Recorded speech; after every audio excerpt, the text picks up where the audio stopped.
3 years వాడలేదు. So, ఒక్కసారి చూపిద్దామని. ఏం అక్కర్లేదు. మొత్తానికి ప్రతి ఒక్క మిషన్‌కి ప్రతి ఒక్క హోల్ ఉంటది. ఇక్కడుంది మిషన్ చూపియమంటే చూపిస్తాను. ప్రతి ఒక్క దానిలో ఆయిల్ ఒక ప్యాకెట్ తీసుకొచ్చి ఆయిల్ మొత్తం ప్రతి దానిలో ఆయిలేసేసి ఆహ్, కింద ఇంకా అది నీకు పై టాప్ తీయగలుగుతావా?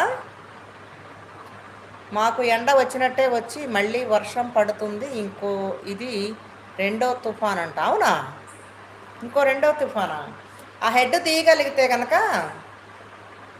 హెడ్ తీసి కింద కూడా మొత్తం ప్రతి ఒక్క జాయింట్లో ఆయిలేసేసేయి. ఆయిలేసి అలా తొక్కు ఏం కాదు. ప్రతి ఒక్క జాయింట్లో ప్రతి ఒక్క హోల్‌లో ఆయిలేసేయి. ఫ్రీగా మూవ్ అవుతుంటది మిషను. ఏముండదు. మిషన్‌కి అసలు రిపేరే ఉండదు. తీసుకెళ్ళి అక్కడ చూపిచ్చామనుకో అక్కడ ఒక